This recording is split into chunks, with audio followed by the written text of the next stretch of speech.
Welcome to today's episode of the podcast, where we'll be diving into one of the most fascinating and thought-provoking works of ancient Indian literature, the Bhagavad Gita. Specifically, we'll be exploring chapter 16, which is filled with profound insights and valuable lessons that are just as relevant today as they were thousands of years ago. Now, if you're not familiar with the Bhagavad Gita, it's an epic poem that's a part of the larger Hindu epic, the Mahabharata. It is a dialogue between the warrior prince Arjuna and his charioteer, who is none other than the god Krishna in human form.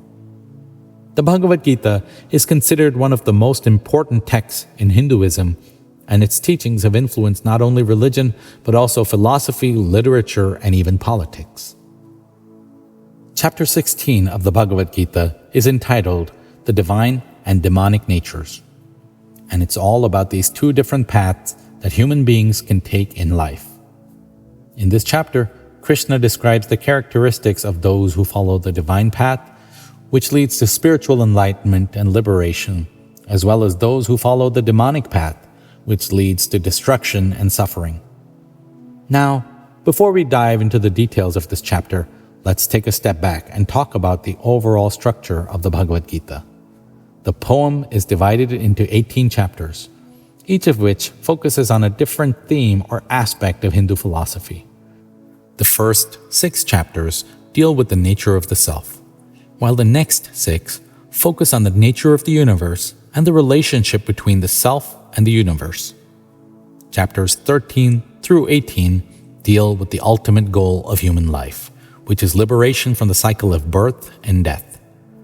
Chapter 16 falls squarely in the second half of the Bhagavad Gita, as it deals with the relationship between the self and the universe.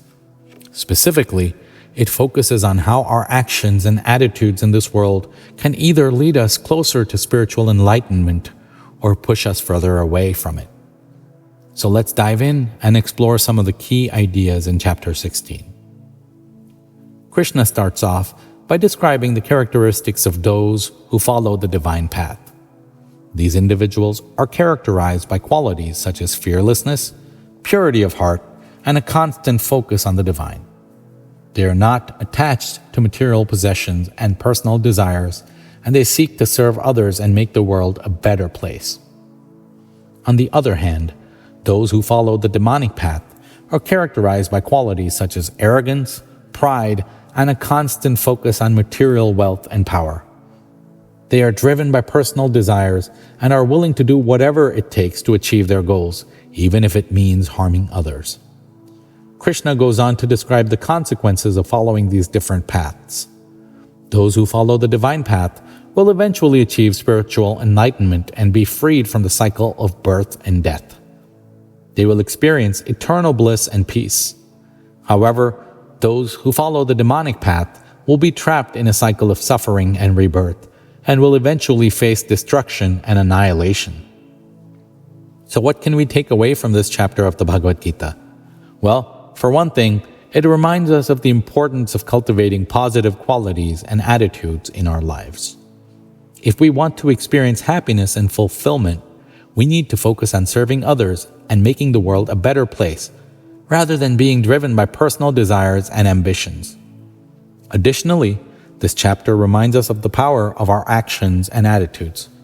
Every choice we make, every word we speak, and every thought we have has an impact on ourselves and those around us. By choosing to follow the divine path, we can cultivate positive energy and create a ripple effect of goodness in the world. On the other hand, if we succumb to the demonic path, we risk creating negative energy and causing harm to ourselves and others. Another important note from this chapter is the importance of self-awareness. It is crucial to examine our own thoughts, words, and actions, and to be honest with ourselves about whether we are following the divine or demonic path. Only by acknowledging our own faults and weaknesses can we begin to make positive changes and move towards a more enlightened way of living. One of the most fascinating aspects of the Bhagavad Gita, and chapter 16 in particular, is its relevance to modern life.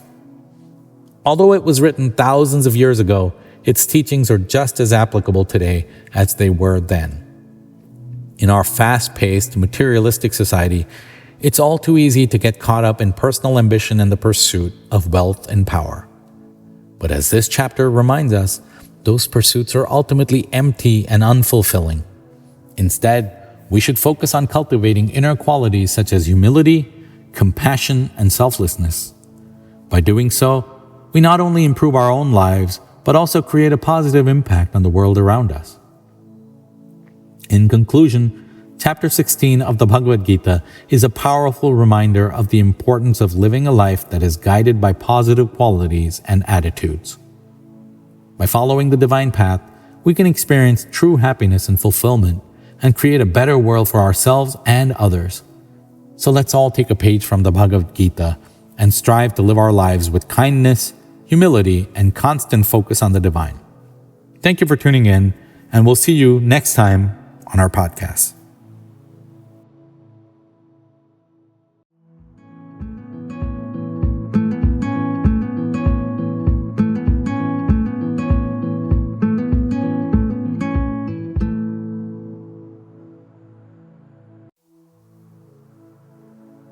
Chapter 17.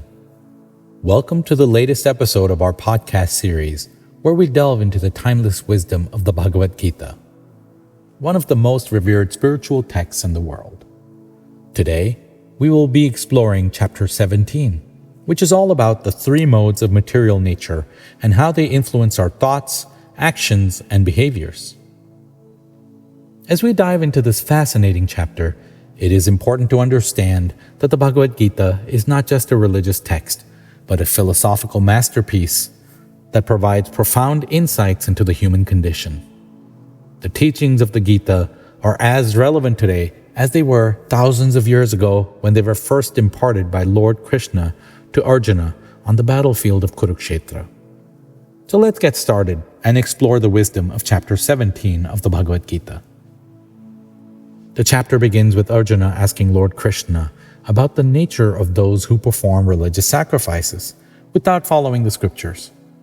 Krishna responds by explaining that there are three types of faith, corresponding to the three modes of material nature: goodness, passion, and ignorance. The mode of goodness, or sattva, is characterized by purity, peace, and knowledge. Those who perform religious acts in the mode of goodness are driven by a desire for spiritual progress and not motivated by material gain or personal satisfaction. They follow the scriptures and perform their duties with sincerity and devotion, without seeking any reward or recognition. The mode of passion, or rajas, is characterized by activity, restlessness, and desire. Those who perform religious acts in the mode of passion are driven by a desire for material success and pleasure. They may follow the scriptures, but their actions are motivated by a desire for personal gain or recognition. They are attached to the fruits of their actions and are prone to anger, greed, and jealousy. The mode of ignorance, or tamas, is characterized by darkness, inertia, and ignorance. Those who perform religious acts in the mode of ignorance are driven by delusion, fear, and superstition. They may perform bizarre or destructive acts, which are not sanctioned by the scriptures and are often guided by false gurus or religious leaders who manipulate their feelings and insecurities. Krishna emphasizes that our actions, thoughts, and behaviors are determined by the mode of nature that dominates our consciousness. Therefore, it is essential to cultivate the mode of goodness by following the scriptures, practicing meditation, and developing virtues such as compassion, humility, and selflessness. Krishna also explains that the food we eat, the company we keep, and the activities we engage in can influence the mode of nature that dominates our consciousness. Therefore, it is important to be mindful of what we consume and how we spend our time. Krishna concludes the chapter by stating that those who perform religious acts in the mode of goodness attain peace, wisdom, and liberation from the cycle of birth and death.